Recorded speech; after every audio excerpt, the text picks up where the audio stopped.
Well, look, thank you everyone for joining. Just an introduction first from myself, Rav Johal. Focus of today's session will be to walk through how an organisation, so Tom from Wilson James, has gone through the process of evaluating, selecting, and then implementing a data analytics platform. So the focus will be on self-service, culture change, and adoption itself. So we split it into two focuses. So the initial part will be about how Wilson James has gone through the process of actually evaluating a solution, so what their requirements were. So then looking at the change in culture, so how to shift the mindset internally and adopting a new solution. For those of you that don't know who Domo are, so Domo is an end-to-end data analytics platform. We cover the entire journey from data integration all the way through to analytics and insights and dashboarding.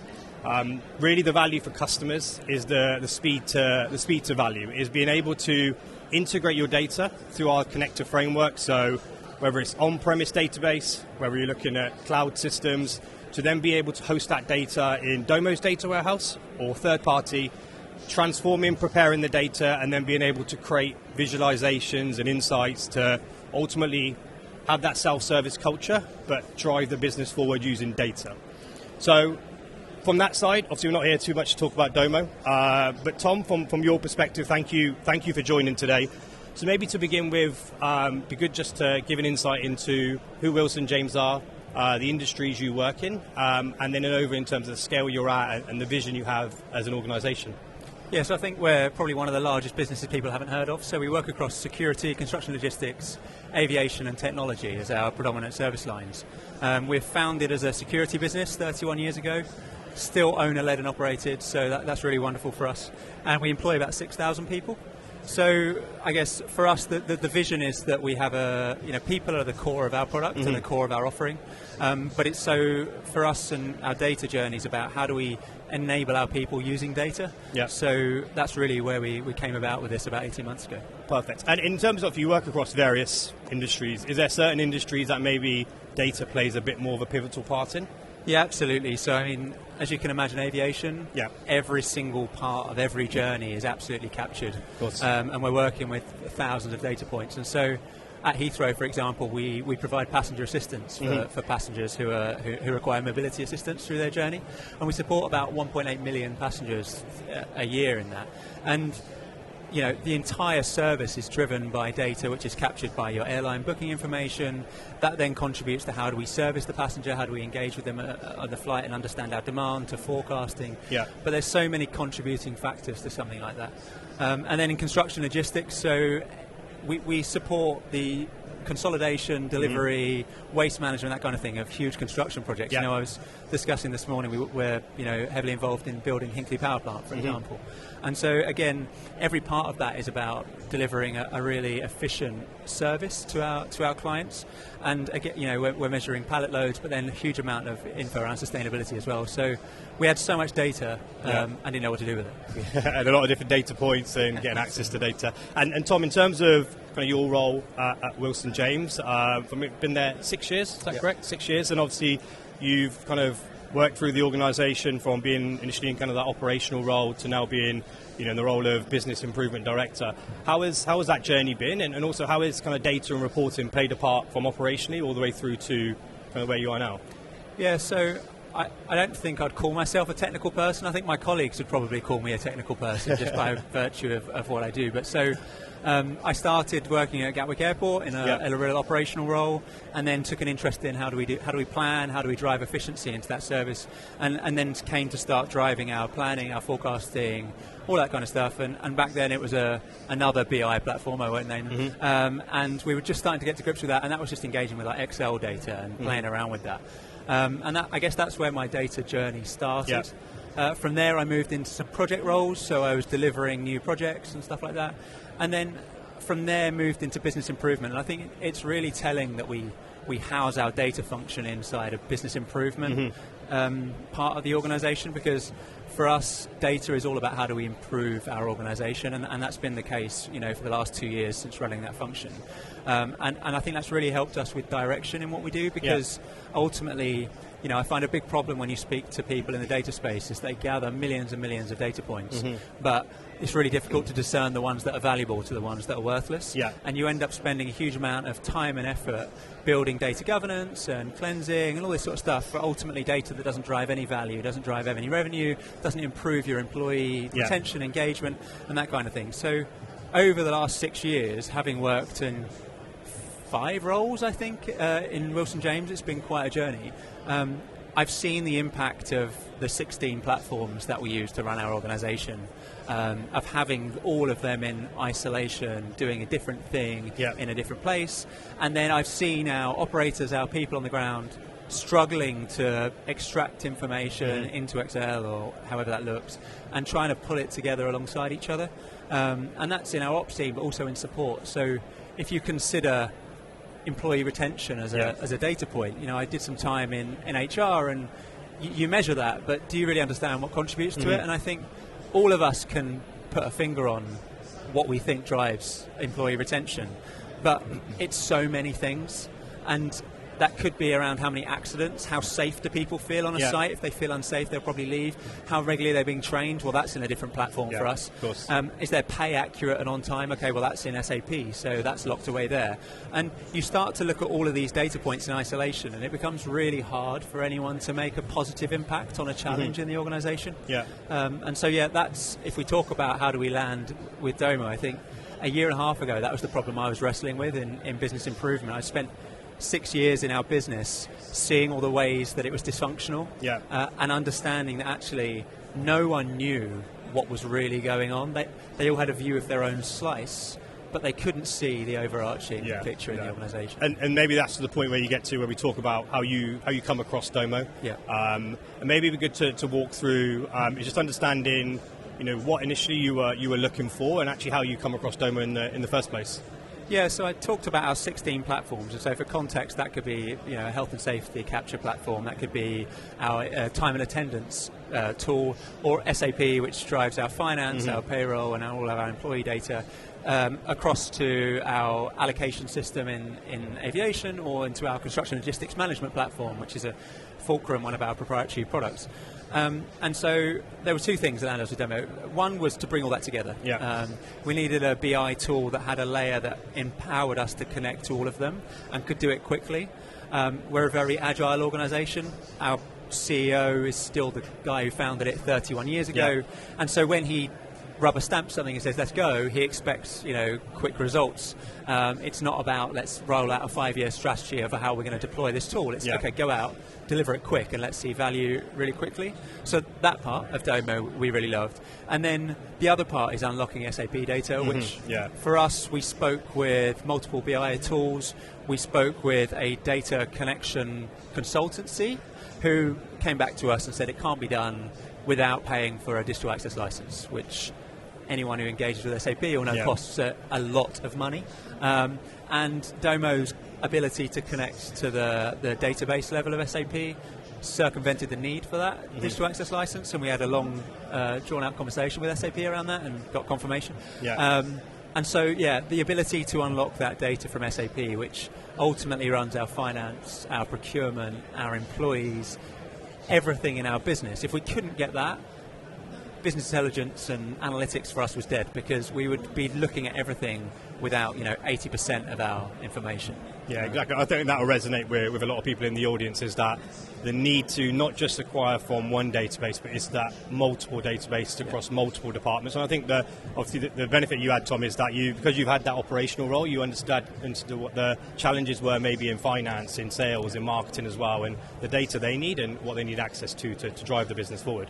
Yeah, I think, we as data people, and I'm assuming most people listening to this are data people, we often we have a tendency to decide what the outcome is for the person who wants something, and then we build the outcome, and then we're surprised when no one engages with it or listens to us, and they just think we're data people who should be locked up in a cupboard somewhere. So I think having that operational background and coming into it from that is to say, actually, this won't land, this won't give people what they're looking for, and therefore no one's ever going to listen to us. So we need to start with, the output in mind. And the flip side of that is, a lot of non-data people don't know the question they want answered either. So I always talk, that Henry Ford quote, if it is a real one, around, if I'd asked people what they wanted, they would have said a faster horse. Yeah. I often have that engagement with people around, I want to know what my staff retention is. Okay, that's great, but do you not want to know why your staff retention is that high or low or whatever that looks like? So I think our role in our team and, as data people is to not be that end point. It's to bridge the gap between the need and what's delivered. Yeah. And, you talked at the beginning around Domo being that full suite. And I think that, that really matches with what our team is trying to do. We have to be at the front, getting the data and ensuring it's clean and, handling the whole ETL process. But we also need to be responsible for delivering the value at the end. Yeah. I often get challenged by our COO around, okay, that's all great, but what does it do for my manager on a site somewhere? What does it do for an operator in the field? And it's a really good challenge in projects or solutions or technology solutions, but in data too. And that's why things like Last Mile BI have been so huge for us. Yeah. As an I think, like you talked about the BI piece, and BI is interchangeable with, when people talk about data visualization, example, there's hundreds of different players, a competitive market. And you mentioned, obviously, outside the visualization piece, the integration element was important. Yeah. Was there anything else that was super important to you when it came to the required capabilities for Wilson James? Yeah, so I think Domo's App Store has been a revelation for our users. Go in, like you've got the Fitbit connector, right? So someone on my team has a Fitbit. They just went in and just connected with Fitbit and started playing around building a dashboard with their Fitbit data. And I think that out of the box capability was huge for us. We started with a team of 18 months ago, and that was me. And that was, we'll give you budget to procure Domo if you think it's so important to us. Go out and prove the value. Yeah. And if we look at now where we're a direct team of 7, growing to be a larger team across the organisation, upskilling people, engaging in data literacy apprenticeships to bring up that grassroots talent. We needed a platform that suited an organisation that didn't have a data background. We gathered loads of it, we engaged with it to an extent, but we didn't have 20 data analysts who were just ready for a platform. We needed something that people who were keen and interested could go out and play with and deliver value in their service sector. So I think that easy to engage with part was really huge for us. We tried a couple of other platforms. We toyed with Power BI. We had isolated uses for Tableau, and SAP. We were playing with a couple of their tools, but we found them so overly technical for our users that you ended up with just really limited use cases. So yeah, I think a platform for the people who are building content to be usable, but then also something that is useful and understandable for people consuming data. And that's where, I talked about it before, but we often fall short, and just how the platform felt for someone, to have the Domo app on their phone and be able to jump on there in the morning and have a look at visuals that they could understand and they could engage with. Even the simple tool, like anyone who's used Domo, you can change how the visual looks even as a user, so not an editor. You can change it from a pie chart to a bar chart if you want. That gave our users flexibility in how they consumed data. Yeah. And then the final bit would just be the outward capability, so able to build out our own APIs.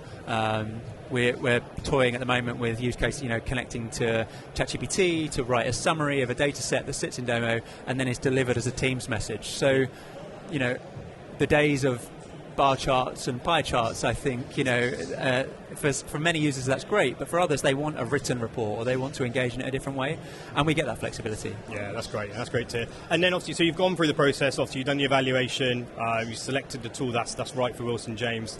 How did the implementation rollout work, Tom? Was there a strategy that you had in place? So you mentioned obviously you started with one-person team and grew that out, but what was kind of Wilson James' strategy to the implementation? Yeah, so in my role, I've launched multiple platforms into our business for different things. A new recruitment platform, for example, and mandated change is never successful change. Yeah. People don't like change, no matter where they work, and so most people know the sort of Simon Sinek, adoption curve with your early adopters and your late adopters and early majority and everything else. And so for us, the only way we knew this would work would be with targeted launch to early adopters and then organic demand-led growth. So when we kicked off with Domo, we identified a big top-level use case that would demonstrate value to the C-suite, and that was, for the first time, a KPI dashboard.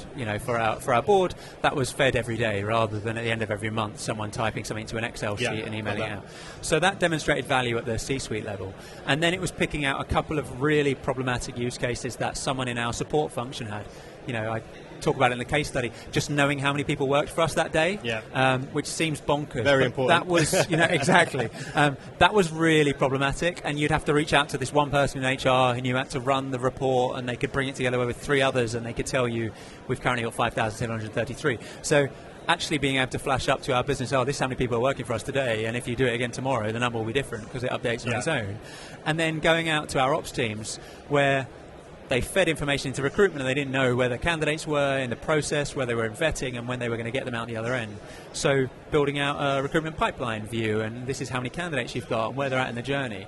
And so just a couple of key strategically placed use cases demonstrated to even the slowest adopters, the most resistant to change, that, okay, this is really valuable for me. And from there, we've basically taken the view of, we are building up and we're about to launch organisation-wide after about a year of organic growth. But before now, it's been a case of if you request access to the platform, you've got it. It doesn't matter what level you are, what you're doing in the organisation, you can have it because you're keen to get involved. And our use cases have come from the ground up and the top down, and they're so diverse. If I look at the first few months, it was who's creating all the content. It was Tom Giles or someone in my team building it. And if I look now, my team is barely a blip in the radar, and it's absolutely people on sites, it's people in our support functions who've taken it and are building that, and they're answering their own needs to the point where we have 300 dashboards now across the business, real niche to real massive use cases for us. One of the things I show often is like a word cloud of most popular dashboard in the last 30 days.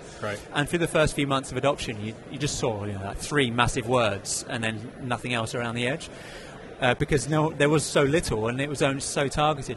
If you look now, the word cloud's almost all the same size because there's so much content and our users are just engaging with it in all different ways, and it's so diverse. And so that's been the strategy until now, has been get people to come to us, get that early adoption, and get that feeling of sort of missing out.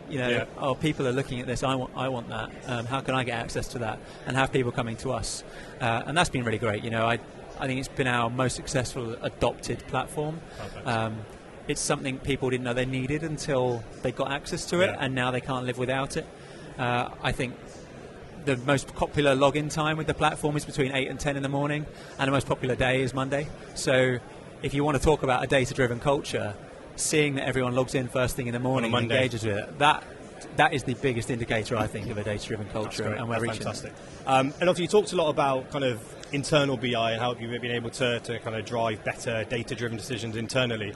What we're kind of seeing across the board is that what organisations want to do, how can they monetize their own data?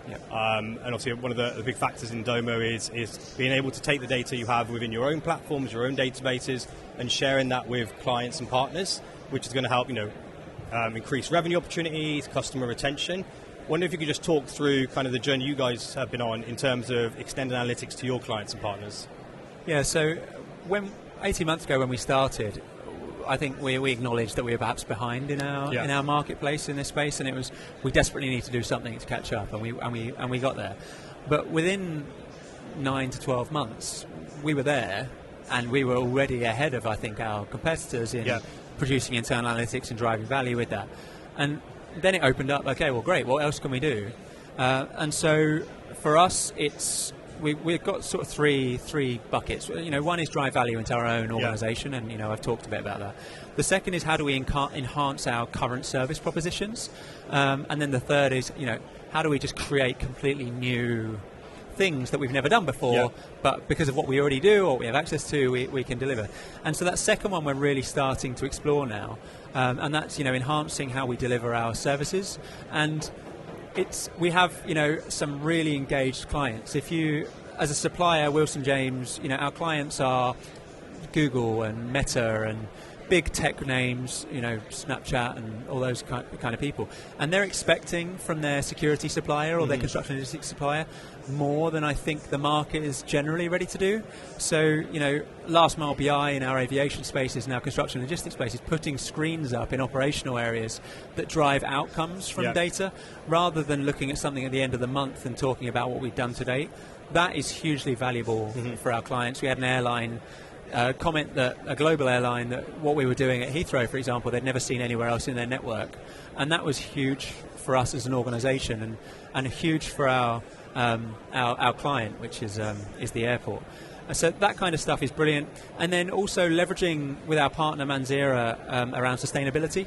So in construction logistics, we gather a huge amount of data around carbon emissions, miles travelled for deliveries, and so it gives us a pretty unique insight into the carbon emissions of our customers. And so taking that expertise, and then our partner Manzira's expertise in more broad sustainability reporting, being able to offer our clients, the problem everyone's talking about at the moment they don't really want to deal with is about net zero and everything else. And so we're already in a space with 250 clients where we're talking to them about data, and their biggest data problem is around sustainability, and it's everyone's horizon. So being able to build products out around how much carbon is your commuting workforce creating, how much carbon is that combined with all your deliveries and your construction sites, and to give them their scope 2, scope 3 emissions is just a huge commercial opportunity for us, whether we give that away as part of a value add or charge for that. So, got it. Okay, perfect. Well, I think we've got a couple of questions, and then we'll obviously go out to the audience. But one thing I want to touch upon is the cultural change. Implemented technology, the challenge itself, and getting everyone to use a tool, which seems like you've done a great job at Wilson James. How's the shift been in mindset culturally in terms of going from where you were originally to where you guys are now from a culture perspective? Yeah, so all of our meeting rooms have got glass walls right now at head office. You walked past them a year ago and the screen was off and people were just chatting. If I walk past now, every single one is showing a Domo dashboard, no matter what the topic of the meeting. And for me, walking into the office in the morning and just seeing that, that to me is cultural change. That is people. I'd love to be in a place where you say don't turn up to a meeting without data, and I think that's a wonderful aspiration for us. But to see senior leaders in our business who I would have never pegged as a data specialist, connecting the laptop and showing dashboards and reporting to answer any question, being on calls where people say, okay, but so what do the stats say? And then what does that mean? Why does it say that? That is a completely different space for us to be in. I mean, our organisation, our service lines are, our managers have done it for years and they know what they're doing. If they've been running a security site, they probably started as a security officer and they're a supervisor and they're turned, duty manager and now they're a director of a huge security site. And so they know what they're doing. But before they were having to manage with their gut. And I think the big thing for me is we never want to replace that. I don't want to come to you and say, no, you're wrong. The data says this. So actually, perhaps challenge your own thought around why something happened. Or indeed think about a problem differently because you've got access to the data for the first time. And we're seeing that all over the place, and that's wonderful. And for people listening in the audience, is any advice you'd give to data and BI professionals who are either starting that journey of implementing a new solution and changing the culture, or kind of going through that journey right now? Yeah, I think Greg here from the Data Literary Academy, I know he's got a stand somewhere around there. He said to me, it's easier to teach data to business people than business to data people. And I think if you're trying to change a data culture, you need to have business people in your data team, and you need to have business people contributing to your data strategy. It's not enough to be a data person telling the business around what they need to know about data. We're informed, but we need to share that knowledge and get that operational input, because otherwise it's never going to land, and you're always just going to be that person shouting at clouds about why you think you know best. So you need to, I think, just put the business first in whatever organisation you're operating in, and understand the business problem truly before you try and deliver a data solution. Perfect. Thank you for that, Tom. I think we have time for maybe a couple of questions. Tom is also going to be at the Domo stand as well after, so if anyone wants to ask him in person. But is there any questions from the audience for Tom? Feel free to put your hand up if there are. Perfect. I don't know if we've got a microphone out there. Or... Yeah, perfect. Just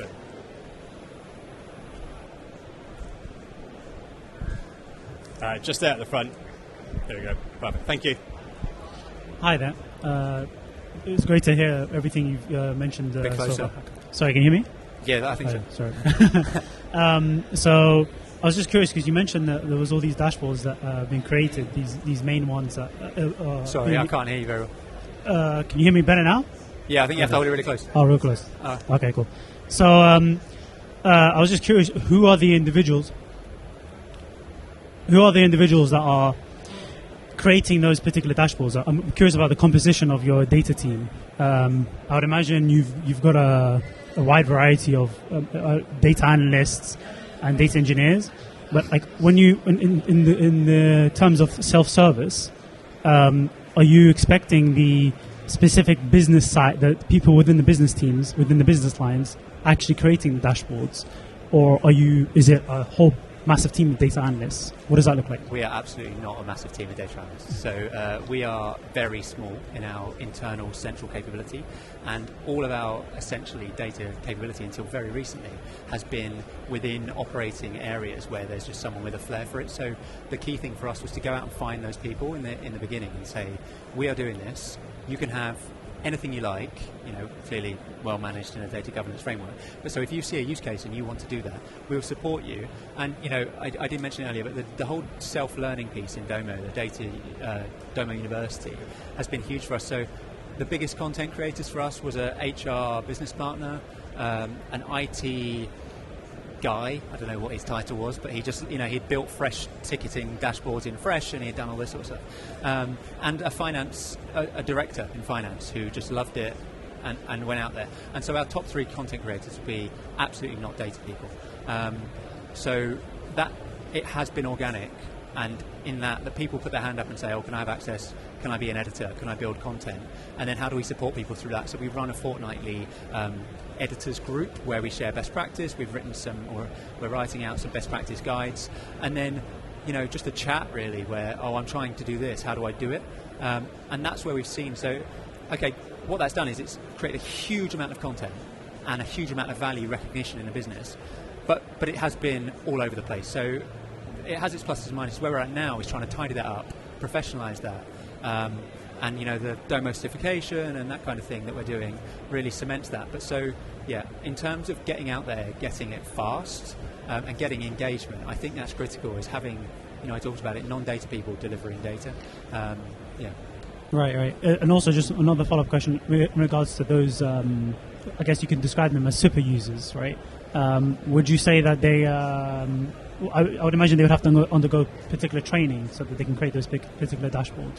What was like the training? What did the training look like within your organisation? So we adapted one of the Domo University courses, which is a self-taught course online, branded it and took out the bits that weren't relevant to us, got people to do that themselves, demonstrate some proficiency, gave them access to some data they already had access to already, so there weren't concerns around, and then we engaged with them throughout the process and just supported them really. So, it's been an organic and agile, I'll call it, because I don't want to talk about the investment in my team 18 months ago, but so it's been a self-delivered model to the point where we've now demonstrated so much value. The team has grown immensely because the business recognises that and wants to invest in it more.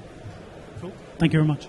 Cheers. Perfect. Well, I think we're done for time, getting the nod from the back. But thank you everyone for joining. Thank you as well, Tom. Appreciate your time.